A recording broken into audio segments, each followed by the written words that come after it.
김태룡의 집중 분석. 오늘 시간에는 지난 주중에 있었던 K리그 클래식 19라운드 경기였죠. 성남과 대구 간의 경기를 분석해 보겠습니다. 홈팀 성남에게는 굉장히 중요한 시간대에 대구를 만났습니다.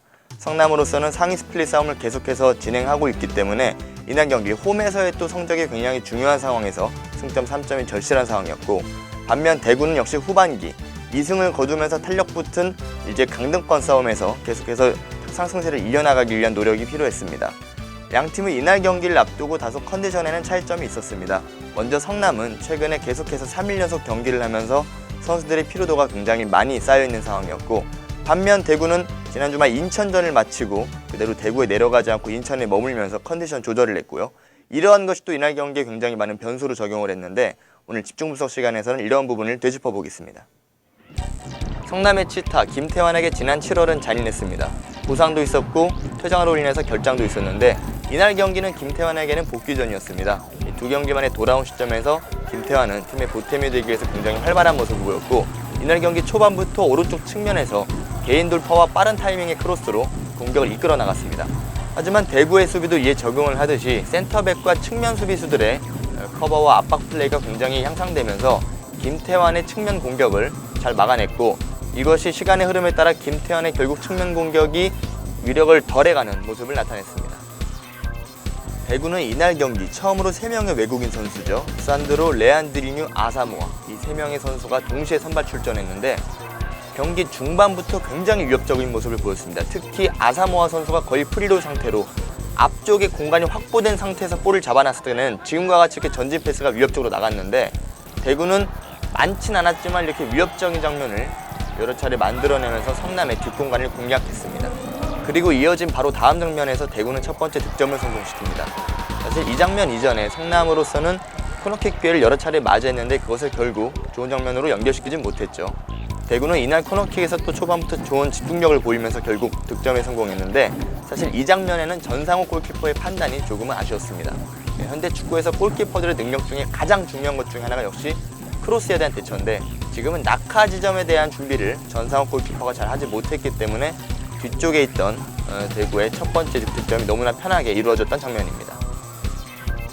성남으로서는 일단 이날 경기에서 체력적인 부담이 굉장히 눈에 띄게 나타났습니다. 제파로프, 이중원, 김평래, 김태환 이렇게 4명의 미드필드가 허리 라인에 배치가 됐는데, 제파로프가 역시 체력적인 부담이 가장 큰 모습을 보였고 결국 하프타임에 교체가 되고 말았습니다.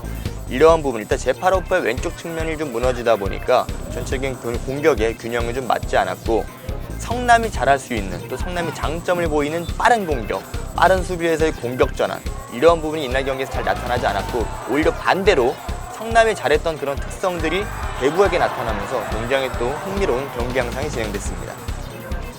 이날 경기 외적인 변수는 후반전에 나왔습니다. 바로 후반전부터 내리기 시작한 비인데요.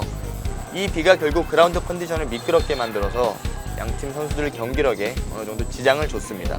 이것이 결국은 체력적인 부담이 더했던 성남에게는 더욱더 어려운 점으로 작용이 됐고, 결국 안익수 감독은 김현 선수를 투입하면서 이제 성남은 이승열, 김동섭, 김현, 대구의 페널티 에리어 지역 내에 3명의 공격수를 배치시킬 수 있었고, 뒤쪽에서 롱볼로 인한 타겟 플레이를 활발하게 시도했는데 세컨볼에 대한 영향력을 줄 수 있는 선수들이 많이 없었습니다. 역시 체력적인 부담에서 오는 상황이었는데요. 결국 이러한 부분들이 이제 엇박자를 내면서 경기의 주도권을 다시 한번 갖고 오는 데는 실패했습니다. K리그 클래식에서 가장 활발한 기동력을 자랑하는 성남도 결국 체력 저하 앞에서는 무릎을 꿇을 수밖에 없었습니다. 계속해서 이어진 경기 일정이 성남에게는 굉장히 큰 스트레스가 되었는데, 이날 경기 결과는 성남에겐 다소 좀 부담이 됩니다. 같은 날 있었던 경기에서 서울이 승리를 거뒀기 때문에 성남을 3점 차로 따돌렸고, 이날 경기 결과로 인해서 성남은 9위로 밀려나게 됐습니다. 반면 대구는 백종철 감독 부임 이후에 3번째 승리를 거두면서 후반기에 가파른 상승세를 타고 있고, 이날 경기 승리로 인해서 단번에 강등권에서 탈출했습니다. 이제 13위를 기록 중인 대구인데, 이날 경기에서 보여준 대구의 하프라인 위쪽 진영부터의 안정적인 모습, 미드필드 간의 안정적인 조합도 굉장히 위협적이었던 3명의 외국인 선수는 앞으로 남은 기간 동안 이제 대구가 더욱더 승점을 노려갈 만한 경기를 할 수 있다는 것을 볼 수 있는 증거가 되었습니다.